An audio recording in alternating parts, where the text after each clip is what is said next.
Good morning, and welcome to the Reckoning Brothers Afternoon Tea Edition podcast. I'm Scott. I'm sitting here with Josh. Josh, how's it going?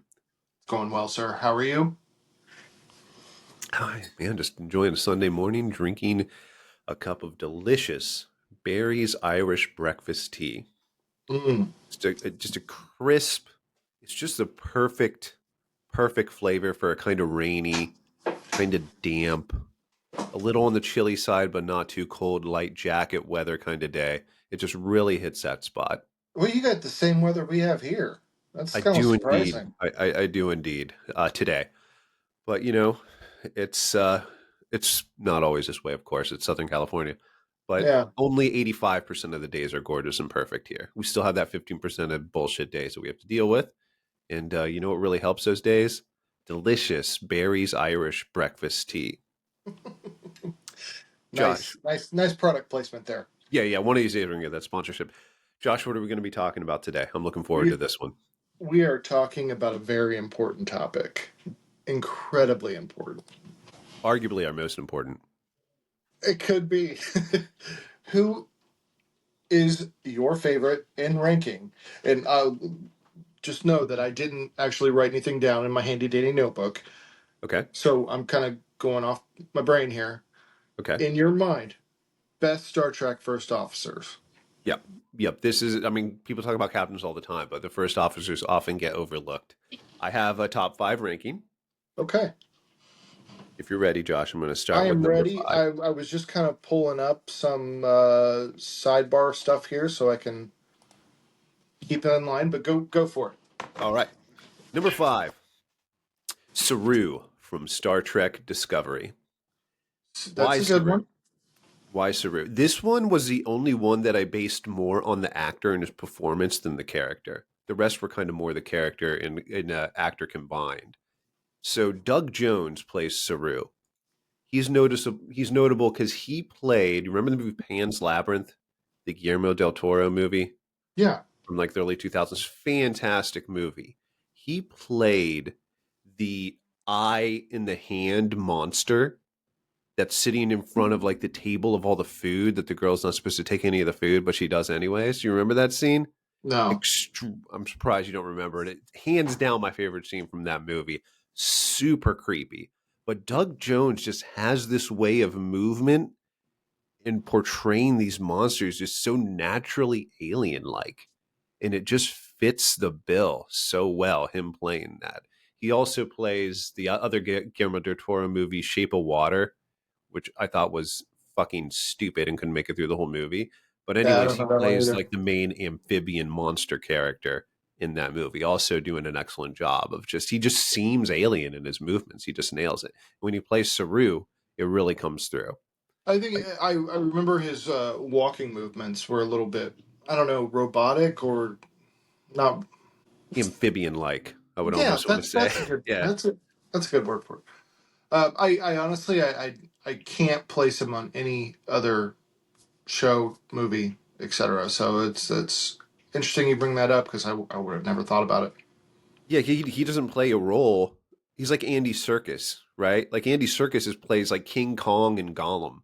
You would never know that it's that same guy playing those roles because you're like a typecasted CGI actor. Yeah, But he yeah. does it so well. I think Doug Jones, Andy Serkis, of course, does it well. He's amazing. But I think Doug Jones nails that. He's underrated, and he killed it in that role in an otherwise uh, disappointing series after the first It was, yes, season, in my absolutely. opinion. He had the ball thing on his right. Yep. There's a Okay. really good episode in the first season about all that too. Yeah. But do you have a number five? Oh, you didn't. You didn't No, I prepare. didn't. I didn't write anything down. So let's just Okay. keep going. No worries. Just I just want all. to. I want to combat yours and tell you you're Okay. wrong. You're going to be combative in our adversarial That's relationship here. that's Number correct. four, Zachary Quinto's Spock. Zachary Quinto's Spock. I like him. He's. I'm In sorry. Number two for me. okay, number two for you. You said you didn't have a rank, but now you do. Okay, I'm cool. ranking now. Yes, You're I'm making it ranking coming up with it against now. your ranks. Okay. He's very good in the sense that Chris Pine does the same way when he plays Kirk. He showed an admiration to the OG character Yeah, by making it his own and not just doing an impression of Leonard Nimoy playing Spock. yeah, It's very much, it's still Spock, but it's Zachary Quinto's Spock.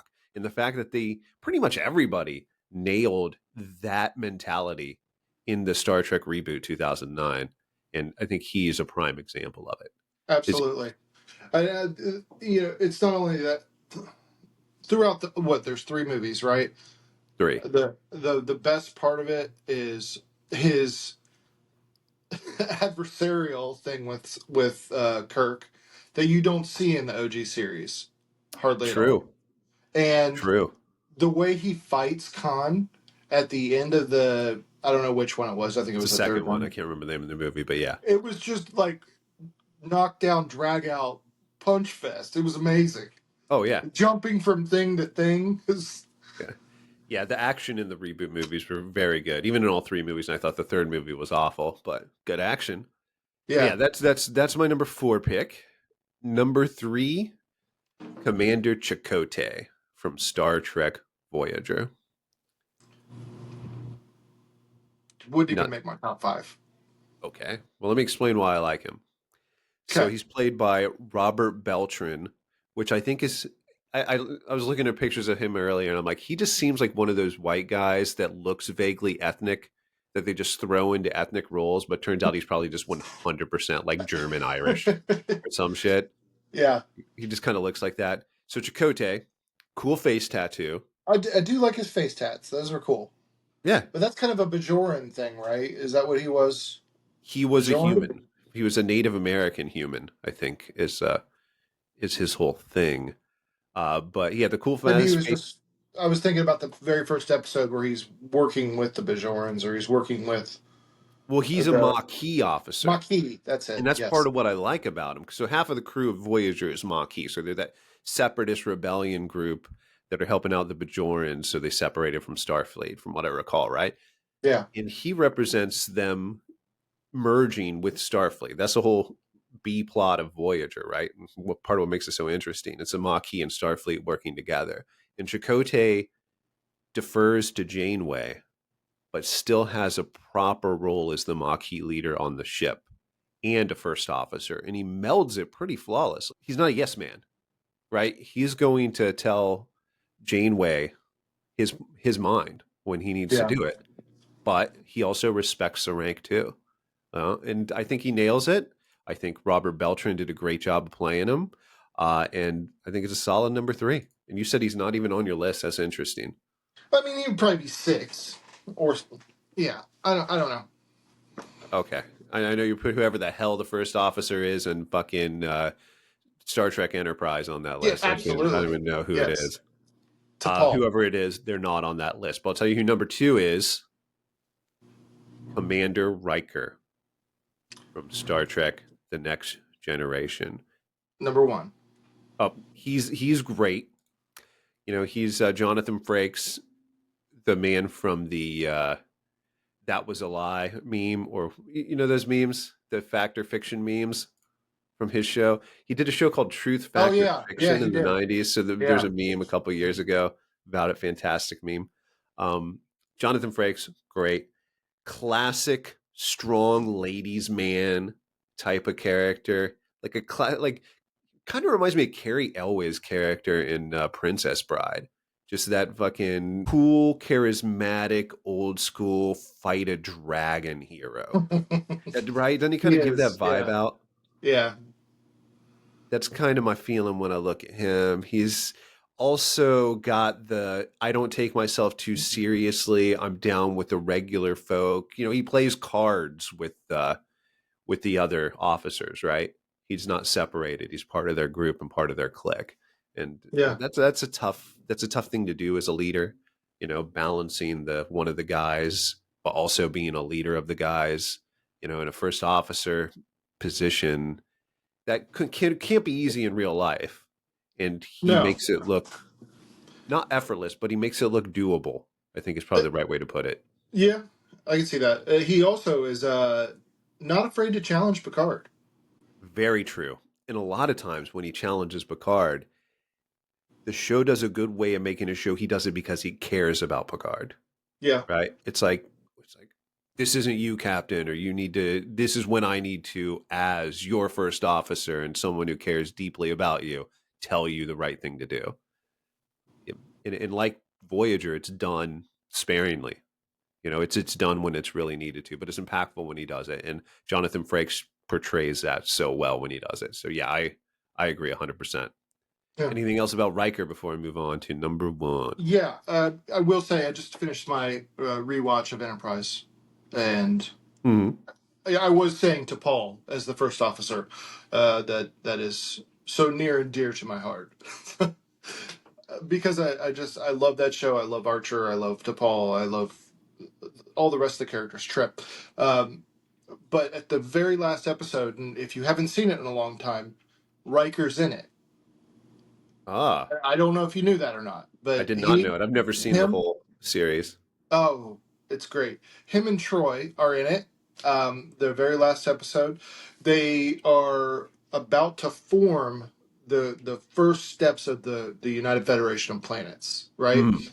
And Riker is struggling with this tough decision about talking to Picard. They don't really get much into it, but what he does instead of going through step by step with the Enterprise crew, it's him on the holodeck, and he is watching the Enterprise crew as they're doing their last mission, and Mm. he talks to them, and he becomes the chef of the galley. So people come in and talk to him all the time, and he's kind of like their ship counselor almost, and things escalate down the way, and at the end he realizes what he needs to say to Picard to fix his problem based upon his experiences with the Enterprise crew. So it was a fantastic episode. Just yeah, That's pretty cool. That's yeah. pretty cool. Kind of Rewatch using it. that as like his AI, like we do with AI when we're bouncing ideas off of it. He goes into the holodeck and just Yeah, recreates the Enterprise crew. That's yeah. pretty And freaking and cool. Troy's coaching him along the way. She's like, "Have they got to this point yet?" And she goes, "I remember reading about that in the academy." And it's pretty cool. If you don't watch any episode, watch the last one. It's Okay. great. Okay. Well, I probably need to fucking just sit down and watch Enterprise. All right. Number one, of course, Leonard Nimoy's Spock. It's the OG. It's Can you do the thing? Ah, nice. I think my favorite part about Spock is it's the first portrayal of a space elf, and because that's what they are. They're space elves, right? Yeah, It's This is yeah, all just Tolkien fantasy being put into outer space, really. yeah, yeah. And it's the first thing probably on TV showing, okay, hey humans, here's a race that's kind of what humans should aspire to be. Because Tolkien and the elves are kind of that too. It's just they're kind of the perfect race. They're just the humans but better. They live longer, they're smarter, they're more agile, they're tougher, they're better humans. And Vulcans are pretty much that way too, right? They live longer, they've got the fucking logic thing going on, they're physically stronger, they're smarter, everything, right? He's the first TV representation of it that I can think of. He pretty much nails it because he comes across the Vulcans come across as full of themselves. They're arrogant and they get busted down, right? They also show the flaws of that and how humans help Vulcans also become better. Right? And just nailing that can't be easy to do. It can't be easy for an actor to do. And nobody could do it like Leonard Nimoy. Yeah. I think he nailed it. And the role evolved too. If you think of the TV series to like my favorite role of him as Spock is Star Trek 4, The Voyage Home, where they go back in time to Oh San yeah. Francisco in the 80s. And It's he's got the just so bandana over yeah, his ears it's covered. hilarious. It's the first time I saw him play comic relief because he's essentially the comic relief character. It's it's amazing. I love it. He's fantastic. Anything else about Leonard Nimoy? I mean, when he goes into he was in the movies, the J.J. Abrams movies. Yeah, That just blew my mind that there was the multiverse kind of thing going on there. I thought that was pretty cool. it was pretty cool, especially when it came out because it was 2009. Multiverse wasn't done to death back Yeah. then. But even by today's standards, he weaves that in pretty well. There's a Yeah. reason why they're there, and it's not just there's a multiverse that exists. There's a specific event that caused all this to happen. So I thought it was Yeah. pretty cool. I love the 2009 Star Trek movie. I love that Leonard Nimoy was in it, and I loved him in it. And I mean, that's another thing. His character evolved even then. He kind of was like the epitome of Spock. He had pretty much fully embraced his human and Vulcan side. Because keep in mind, he was half human the whole time too, right? Yeah. So I think, and this is kind of a realization that I just came to, is maybe the Data is an extension of Spock and trying to Mm. reach humanity, kind of thing. Yes. Yes. I think you're absolutely right. His goal, he's very Spock like, doesn't have emotions, but his whole goal is trying to be more human like. Yeah. Yeah. Yeah. My favorite Data moment is Star Trek First Contact when he's feeling all these emotions when they're going up against the Borg. And Picard just like, maybe you should And turn he's off your laughing. Yeah. turn off your motion chip. He just done. It's like, man, so fucking Wish jealous. I could be So that. jealous. Yeah. Exactly. Exactly. Anyways, that's my list. Anything you want to add? No, but I mean, do we need to visit any further with this? I mean, we're going to probably have pretty well aligned list on chief engineers and medical officers and I mean, we should go all the way down all the to way to characters Ensign that die Crusher in the first episode. or Yes. red shirts. We need to go to Yeah, best yeah. red Go all the way shirts. all the way down to red shirts, Yeah. 100%. All right, cool. But yeah, man, that's it. Thanks for bouncing that off of me, and we'll keep going down the list.